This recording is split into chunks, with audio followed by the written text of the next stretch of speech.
Right, we're joined now by the Minister of Humanitarian Affairs, Disaster Management, Social Development, Nentawe, Yilwatda. Thank you so much for joining us on Newsnight. You're welcome. Well, congratulations are very much in order for your new appointment. And on your first complete day in office, it's been a hectic day, one can only imagine. But I'm very curious to find out, first of all, based on your findings, we know you're just, settling in to that office.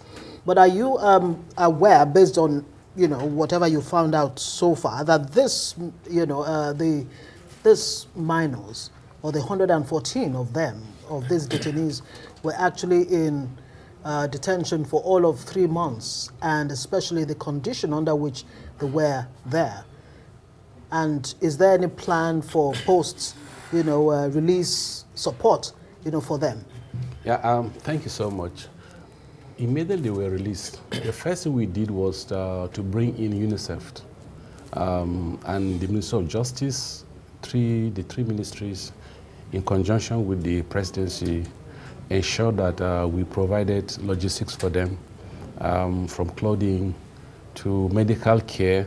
They were all checked and tested to be sure that they're medically fit to be transported, so that nobody will end up losing any of them.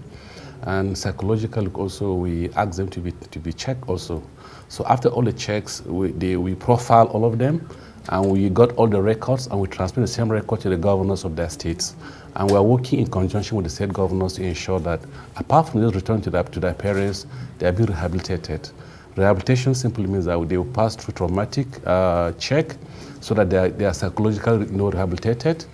Secondly, they are medically also checked for the examination to ensure that those people that have medical conditions are treated and taken care of.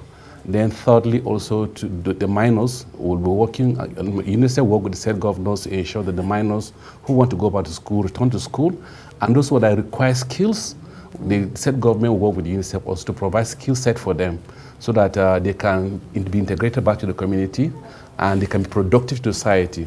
Because we must work towards a productive economy, and that's the way forward for us as a country. Because humanitarian activities, just basic intervention and basic supplies, they're not long-term plan for us as a country.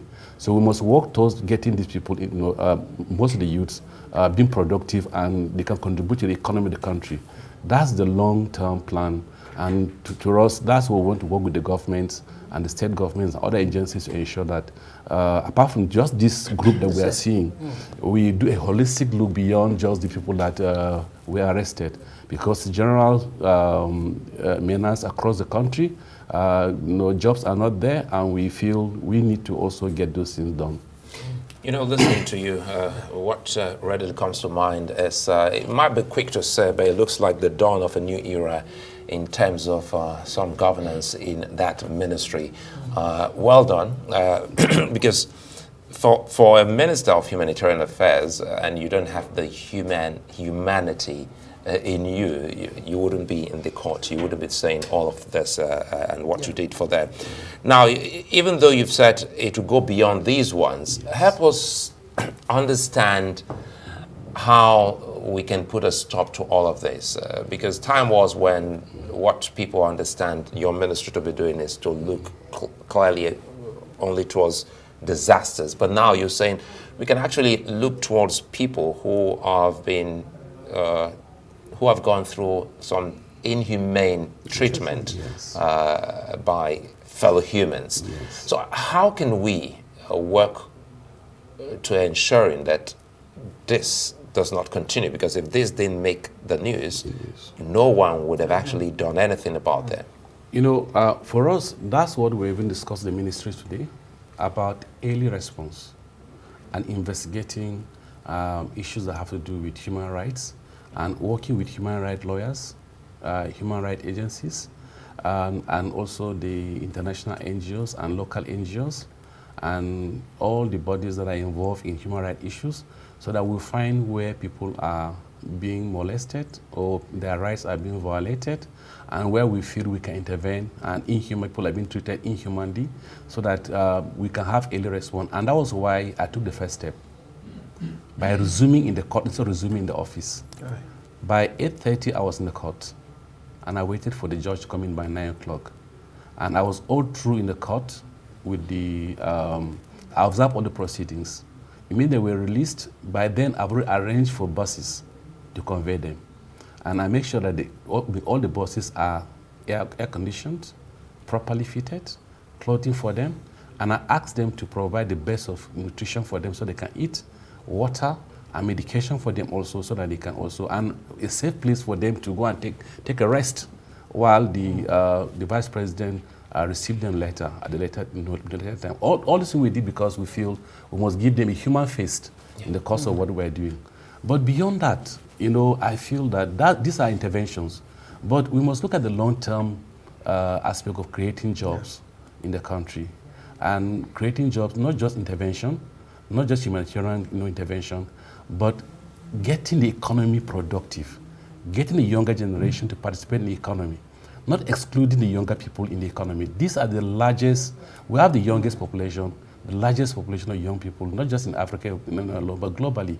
And we must find a way of getting them to become productive. And there are long-term plans we are doing. We are working as a ministry to ensure that all these things become feasible. And we're working not just with ourselves alone, but we intend to work with the National Assembly, the presidency, other agencies. And beyond that also, which is most importantly, the first step is to get the data. If we said we have 133 million people who are multidimensionally poor, who are they? What is their identity? Where do they live? What's their locality? Why are they, excluded from the economy? And these are data we must capture and give them digital identity. And then we cannot begin to measure the level of poverty that they're in. By first, who are those people that don't have account at all? Which means they can't even save it. Right. Who are those people they don't even have telephone numbers at all, and they can't even, be integrated, be rich? Who are those people that, they have telephone number, but in the last 1 year, they can't even recharge their handset at all? Who are those people that know they have account number? In the last 2 years, they've not saved a naira to their accounts. We must begin to graduate people. And that's why my ministry must work with NCC, we must work with Central Bank, we must work because the NCC must provide those data for us, will provide those data for us, Central Bank will provide those data for us, then Nigerian Population Commission will provide certain data for us. Fantastic. I mean, look, you have your job cut out for you, and you do have a clear idea of what this, office requires. And it does seem that you know how to go about it. I mean, it's quite heartening to note that. Now, there were 10, NSAS, no, not NSAS, End Bad Governance protesters who were arrested and charged for treason before this 100 and, with the amnesty extended to this 117 or so, is there a possibility that this 10 who are still facing treason charges might be extended similar gesture by the government? Is that even a possibility? Actually, that is being handled by the Minister of Justice, that in general, because the directive was to the Minister of Justice to secure the release. I was just to work with him. At the point of release, he should hand them over to me for onward transmission, for rehabilitation of these people. So I'm working with the Minister of Justice, and I'm sure maybe that briefing has not been given to me by the Minister of Justice. Maybe if you provide more information to us, then we may talk of that as an issue too. Okay, that would be great. But because I'm reading conflicting titles. What exactly is your ministry? Is it Ministry of Humanitarian Affairs and Poverty Reduction, or Social Development? No, that's the Poverty Reduction. It's a new title. Fantastic. Yes, no more poverty alleviation. Right. Alleviating simply means that you're just giving like a palliative to the people. Reduction simply means you're moving them out of poverty. You're reducing the number of people out of poverty. You're moving them from poverty to prosperity. Right. So, which means that we must work on migration process. We must bring you back because you seem to understand this, and we must talk about it deeper than deep. I'd like to thank you for your time. Thank you so much. Minister Nentawe. Yilwatda. A lot of people were finding it hard to pronounce your name, but now we know how. The T is silent. Absolutely. All right.